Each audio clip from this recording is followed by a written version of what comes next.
आज की जो कहानी मैं आप लोग को सुनाने वाला हूँ, ये कहानी बहुत ही दर्द भरी है। कैसे कभी कभी कोई रिश्तों में ऐसी कड़वाहट आ जाती है और कई बार धोखा अपने लोग ही देते हैं। इस कहानी में भी यही हुआ। जिस पे सबसे ज़्यादा भरोसा करते हैं उसी ने दगा दिया, उसी ने धोखा दिया और बाद में उसी ने कत्ल भी करवा दिया। और पुलिस इस केस को बारीकी से बारीकी चीज़ खंगालती है।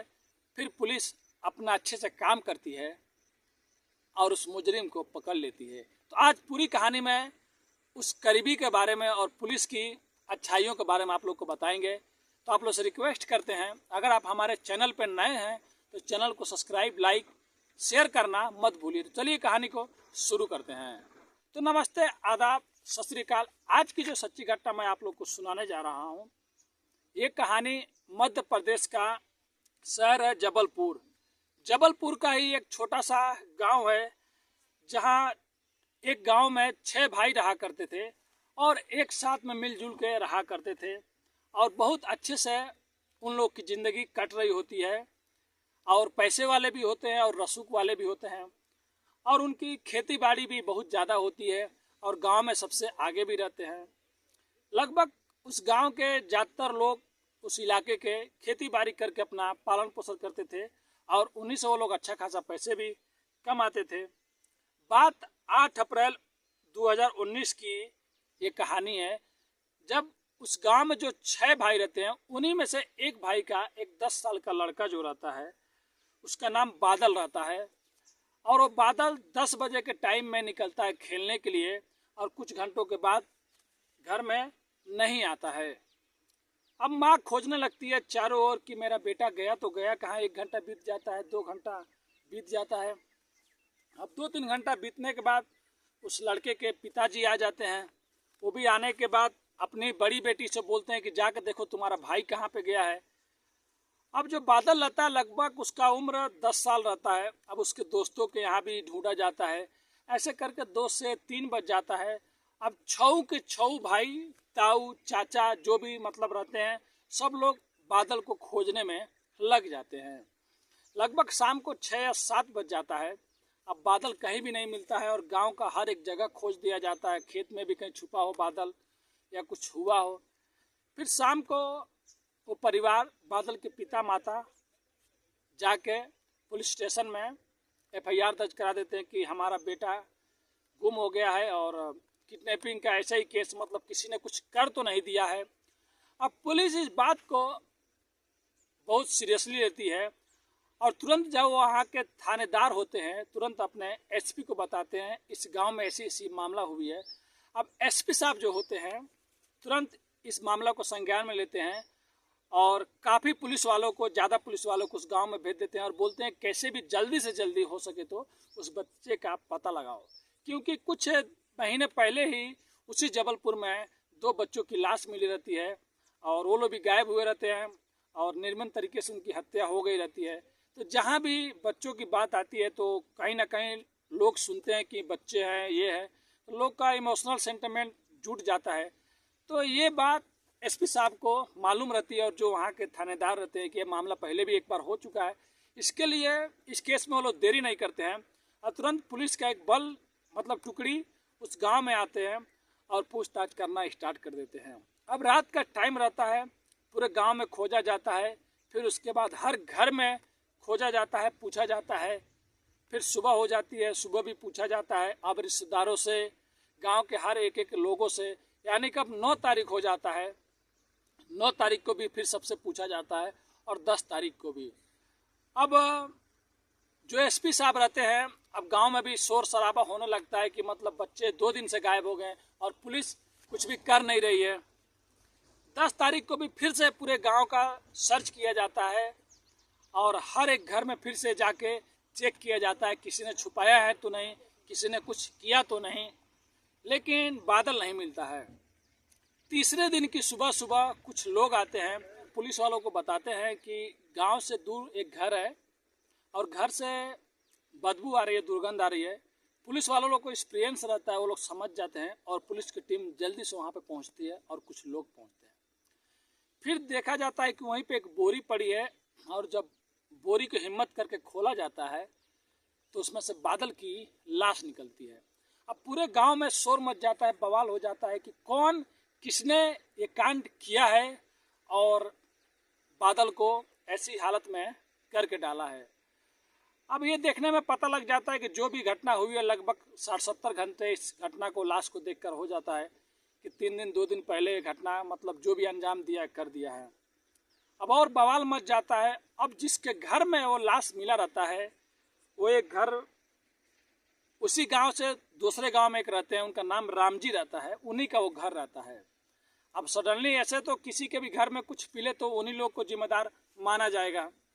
अब पुलिस उनको बुलाते हैं, उनसे पूछताछ करती है तो वो बताते हैं कि मैं तो जल्दी यहाँ पे आता नहीं हूँ और कुछ कमरे बने हुए हैं, आगे डोर लगा हुआ है, पीछे तो डोर भी नहीं है और अक्सर उस घर में ताला वाला कुछ मारते ही नहीं है। और भी जो लोग रहते हैं गांव के, वो लोग भी बताते हैं कि सही बात है, रामजी भाई तो मतलब जल्दी इस घर में आते नहीं है, कभी कभी इनका आना है जाना है।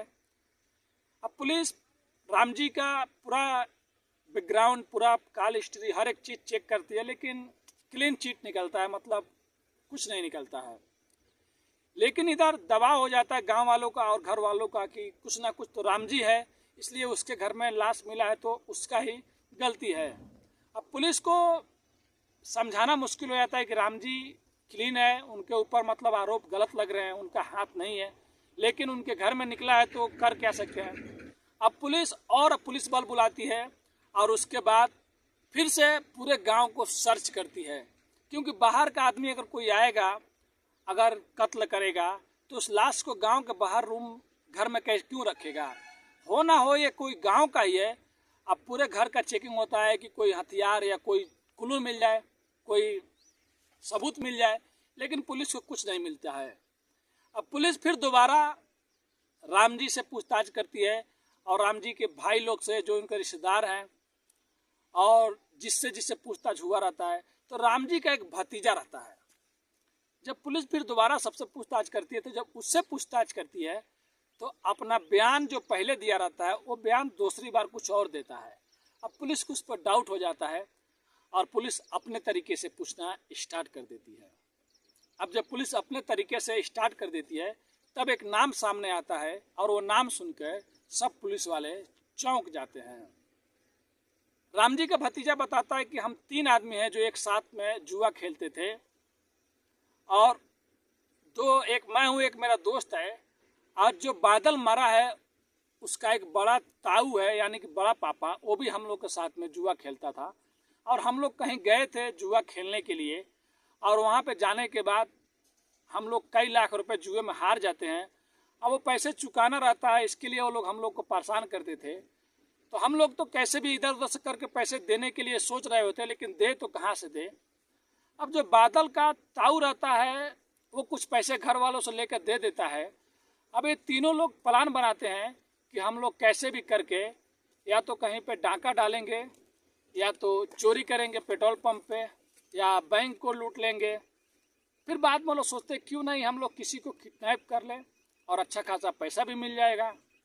अब जो बादल का ताऊ रहता है वही इन लोग को आइडिया देता है कि तुम लोग मेरे भाई के बेटे को हम लोग किडनैप कर लेते हैं और 8-10 लाख तो ऐसे ही मिल जाएगा, कुछ पैसे भी हम लोग के पास हो जाएंगे और 2-3 दिन में सब चीज़ हो जाएगा, किसी को कानो कान खबर नहीं रहेगा। लेकिन उसको ये नहीं मालूम रहता है कि पासा पलट जाएगा। 8 अप्रैल की सुबह में जब बादल अपने घर से निकलता है 10 बजे, तो जो रामजी का भतीजा रहता है वो और एक और उसका दोस्त बाइक पे आते हैं और उसका ताऊ भी रहता है। अब बादल देखता है ताऊ है, ताऊ के दोस्त हैं, वो लोग अपने बाइक पे बैठा लेते हैं और इसको ले जाके घर के गांव के बाहर जो कमरा रहता है उधर हाथ पैर बांध के रख देते हैं।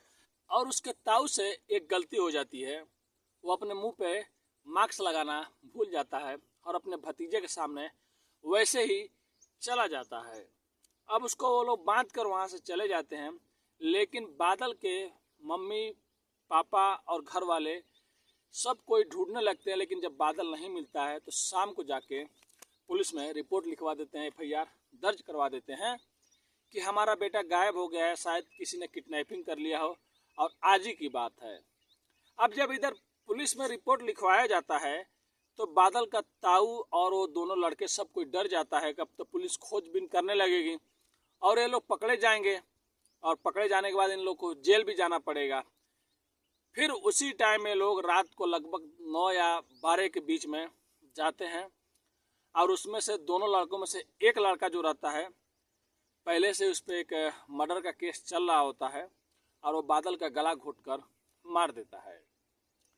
अब बादल का गला घोंटकर मारने के बाद ये लोग सोचते हैं कि कहीं पे लाकर हम लोग दूर इसके लाश को फेंक दें, छुपा दें, लेकिन पुलिस तब तक इस केस को सीरियसली ले रही होती है और पूरे गांव की छानबीन हो रही होती है। ये लोग वहां से चले आते हैं, लेकिन फिर से दोबारा ये लोग जाते हैं और बाइक पर रख के बादल की लाश को ले जा रहे थे फेंकने के लिए। तभी कोई रास्ते में कोई और आदमी मिल जाता है और वो अपनी टार्च बारता है गाड़ी की ओर, तो लोग डर जाते हैं। फिर उस लाश को ला के लोग वहीं पे रख देते हैं। अब 8 तारीख के रात में लोग बादल का गला घोंटकर मौत कर देते हैं। फिर 9 तारीख आ जाता है, 10 तारीख आ जाता है। अब ये लोग सोच रहे होते हैं कि अब हम लोग बादल को मतलब 11 तारीख को कैसे भी वहाँ से हटा देंगे, लेकिन तब तक दुर्गंध आने लगती है और 11 तारीख की सुबह में गांव वाले आके पुलिस लोग को बताते हैं कि गांव से एक बाहर में घर है, वहीं से एक दुर्गंध आ रही है। लेकिन पुलिस वालों को समझने में देरी नहीं लगती है और जब खोला जाता है तो बादल की लाश मिलती है। लेकिन ये कहानी सुनने के बाद पुलिस के भी रोंगटे खड़े हो जाते हैं कि कोई अपना सगा कैसे कुछ पैसों के लिए इतनी बेरहमी से अपने ही भतीजा का कत्ल कर सकता है, करवा सकता है। अब पुलिस के दिमाग में एक थ्योरी रहती है कि अब 5 भाइयों को कैसे समझाएं कि आपका भाई ही इस साजिश में शामिल था और इन्हीं लोगों ने प्लान बनाया था। और गांव वाले लोग हल्ला कर रहे थे, बवाल हो रहा था कि जल्दी से जल्दी कातिल का पता लगाया जाए और कातिल को बेनकाब किया जाए। अब जो यहाँ के पुलिस होते हैं और जो यहाँ के कप्तान एसपी साहब होते हैं, बहुत समझदार होते हैं। वो लोग 6 भाई को घर के अंदर लेके जाते हैं और जो 2 रहते हैं, इन लोगों को पुलिस वालों को तो पहले से ही मालूम रहता है कि ये लोग अपना जुर्म भी कबूल कर लिए रहते हैं दोनों लड़के। लेकिन अभी भी ताऊ को मालूम नहीं रहता है कि हम लोग पकड़े गए हैं। पुलिस क्योंकि सामने से उनको अभी गिरफ्तार नहीं की रहती है। अब 6 भाई को अंदर लेके जाती है और वो 2 भी रहते हैं। फिर पुलिस बोलती है अब अपनी जुबानी तुम सारा बात बताओ, क्योंकि ये दोनों ने अपना जुर्म कबूल कर लिया है। अब ताऊ बेचारा करता तो क्या करता, क्योंकि सामने अब भेद खुल गया है। अब वो अपनी जुबानी अपनी पूरी कहानी बताता, हम लोग पैसे के लिए जुए में हार गए थे, इसके लिए मैंने अपने छोटे भाई का बेटे को किडनैप किया और ऐसे ऐसे किया। जब ये बात सुनते हैं 5 भाई तो बोलते हैं कि पुलिस से, साहब आप लोग इसको ले जाकर बंद कर दीजिए, जो चाहे उसके साथ में कीजिए, क्योंकि हमारे लिए मर चुका है। तब उस टाइम सबको विश्वास होता है और जब एक खबर बाहर आती है तो सब कोई सोचने पर मजबूर हो जाता है कि कैसे कोई अपना ही अपने का कत्ल करवा सकता है, कत्ल कर सकता है और इतनी बड़ी साजिश कर सकता है। उसके बाद उन दोनों पे, तीनों पे मुकदमा दर्ज रहता है। फिर पुलिस उन लोगों को लेके जेल भेज देती है।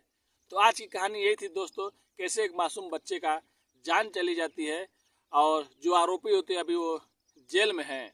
तो कहानी सुनाने का उद्देश्य किसी का भी दिल दुखाना नहीं है, बस लोगों को सचेत करना है अपनी कहानियों के माध्यम से और आगाह करना है।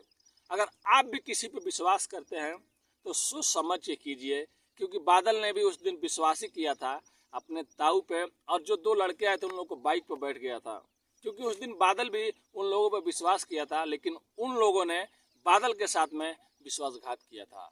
तो मिलते हैं नेक्स्ट वीडियो में फिर कुछ अच्छी कहानियों के साथ, सच्ची कहानियों के साथ। आप लोग से रिक्वेस्ट करते हैं, बहुत मेहनत करता हूँ, वीडियो को सब्सक्राइब, लाइक, शेयर, कमेंट ज़रूर एक बार कर दीजिए। आपका छोटा भाई। नमस्ते।